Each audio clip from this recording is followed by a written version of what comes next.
Gentlemen, here is one truth that no one wants to say aloud. Here's a truth that men whisper in gyms, in bars, in WhatsApp groups, but almost never say it in public. And that is that other than AIDS burying some of our fathers, the real epidemic is a generation of men being quietly raised into weakness. Not by enemies, not by society, but by their own mothers. So I'm going to talk about this today. Fatherless boys are everywhere. Boys who cannot look you in the eye. Boys who flinch at decisions. Boys who apologize for existing. Boys who grow into men who cannot lead a home. They cannot conquer their demons. And they cannot step into the ring of life with their fists up. And the tragedy of this? Many of them are not fatherless because their fathers died. Many of these are fatherless because their fathers were drowned in alcohol, emasculated into silence, or pushed out altogether. Gentlemen, if you're enjoying this video, take a quick moment to like, subscribe, and share. When you subscribe, you'll always get notified when I drop new content. And when you like and share, you help this channel to grow, and more importantly, you help other men to discover the tools that they need to level up. Remember, when one man rises, we all rise. Now let's get back to the video. And when I say fatherless, I don't just mean orphaned men. I mean psychologically orphaned. So let's look at the real father wound. And this is alcohol. Everyone today talks about father wounds. Absentee fathers, abusive fathers, silent fathers. But here is the truth. 80% of father wounds are powered by alcohol. Straight up. Alcohol is a silent architect behind broken homes. Chase any divorce back to its original point or its point of origin, and you will almost always find alcohol sitting in the corner, like some strange coated villain, smirking, touching its heart as if to say, yeah, it was me all along. This is from my experience and also from the experience of other guys who deal with men who have gone through divorce, broken marriages, and even traumatic fatherhood experiences. You'll always find alcohol sitting in the corner. So men joke about it. I've been told by my friends, even my colleagues, they tell me, unplugged is good, we like what you're doing for men, lakini pombe wachana nayo, pombe hatutawacha. They tell me that. They laugh, but their children don't. Their wives don't. Their legacy doesn't. Alcohol turns men into ghosts long before they die. So I'm going to talk to you about the women who support my masculinity work and unplugged my work the most. So here is the irony. The women who cheer my work the most are not the ones in the sexual marketplace.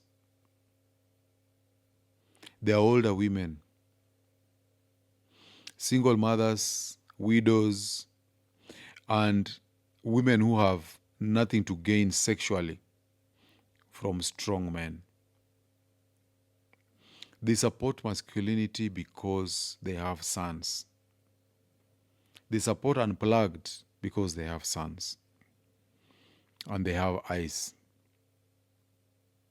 And they see the softness. They see the drift. They see the addiction.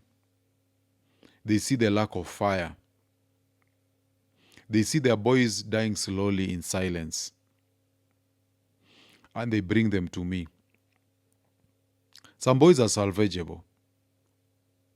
Others are already swallowed by the poison of weakness. And the women who hate my message, the women who spit venom at Unplugged, what my friend Tom Kuna will call the Mozambican cobra. These are the jaded 30 to 40-year-olds whose only remaining hope is that men stay blue-pilled, naive, blind to their value, and remain operating from scarcity. They know I'm giving away the playbook. I'm sorry, ladies, but not sorry.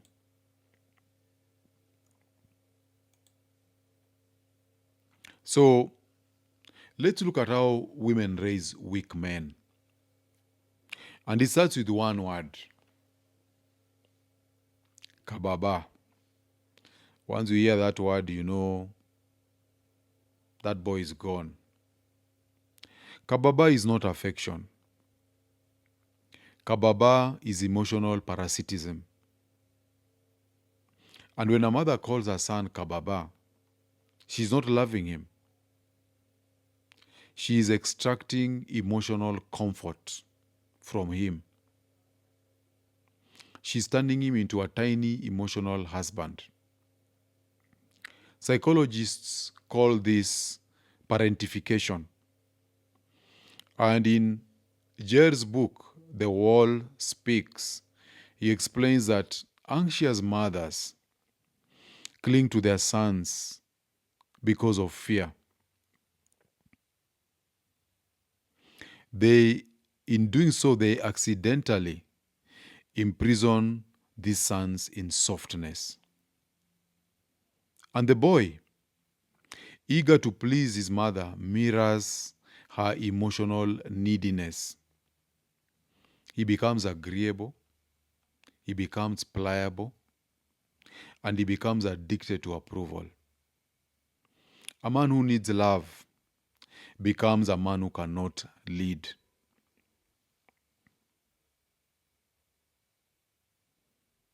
I want to talk about how the failure of women to understand men's journey impacts and vitiates against their ability to be able to parent boys.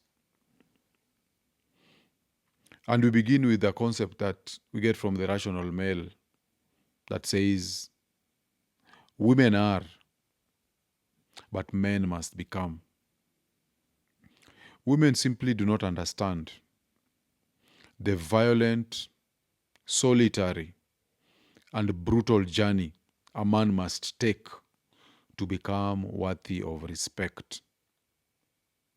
They wait at the finish line and sleep with the winners.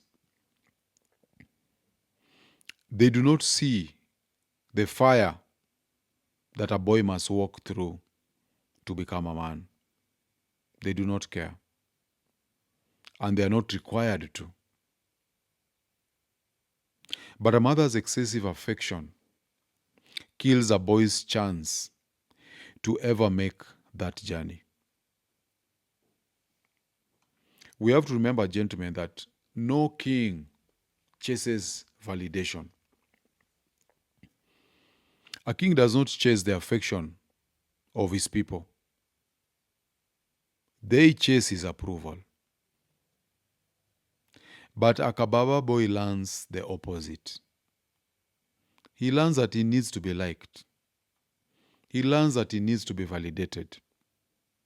He learns that he needs emotional approval to function. And this week, we have reports that are receiving that suicide rates have increased in Nairobi, especially among young men.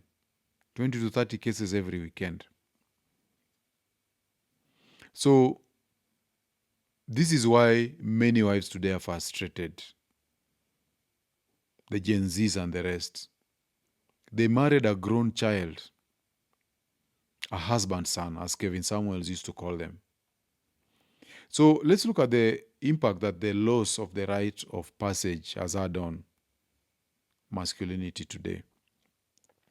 We used to strip boys of childhood through ritual, give them a new name, a new identity, a new code.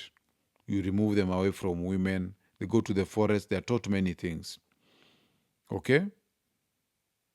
In 1 Corinthians 13, Paul says that when I was a child, I spoke as a child, I thought as a child, and I did things as a child. But when I became a man, I put away childish things. Nowadays, that rite of passage of putting away childish things, it has been uprooted from the society. Modernity destroyed the rights we had as Africans. And now, we have grown men walking around with childhood nicknames like Ngash instead of Nganga, Dre instead of Derek, Kadogo instead of his real name, Boy instead of his real name, Kababa, and so on. So manhood is not a nickname. Manhood is a mantle. And what do we have when we have a man that has been raised by his mother?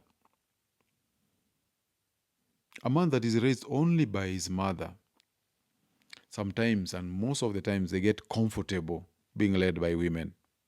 These are the young men who can be comfortable when their wives are paying rent, or they get these mama harriers to make them kept men. A man raised by his mother, he feels no masculine responsibility because the mother was always in charge and responsible. A man raised by his mother, he struggles to provide. He feels there's an inversion of roles. A man raised by his mother carries emotional reactivity from watching his mother's meltdowns. Most women are not able to keep boundaries. They vent their frustrations in the presence of the children. A man raised by his mother, he expects love instead of respect from his partner. A man that is raised by his mother confuses masculinity with people pleasing, and he becomes a husband's son instead of a leader. So he moves from his mother's authority straight into his wife's authority. He never becomes the man. And we learn from this that the father's role is irreplaceable. When the boy falls, the mother runs to pick him up. She probably even screams before picking him up. And when the boy falls, the father holds her back if he's there. Not out of cruelty. It's because he understands that fortitude is born from getting up alone. A mother's love can soothe the wound, but a father's restraint builds a backbone. So a boy raised on love becomes dependent. A man raised on respect becomes formidable. A woman need love because their value decays with beauty. Children need love because they depend on others for survival. But men need respect because respect is a currency of leadership, danger, and dominance. A man who needs love cannot lead. A man who demands respect cannot be ignored. And my message to mothers is this: your love It feels like nurturing. But for boys, too much of it is poison. Slow down. Be intentional. Do not raise a man who collapses under the weight of life. This is my challenge to men. Brothers, were you raised to be a man or to be liked? Were you trained for respect or for validation? Did you inherit a mantle or a childhood nickname? Drop your thoughts in the comment section below. Let's talk honestly. Let's confront this. Let's rebuild what was lost. Let's get unplugged. And I'll see you on the next one.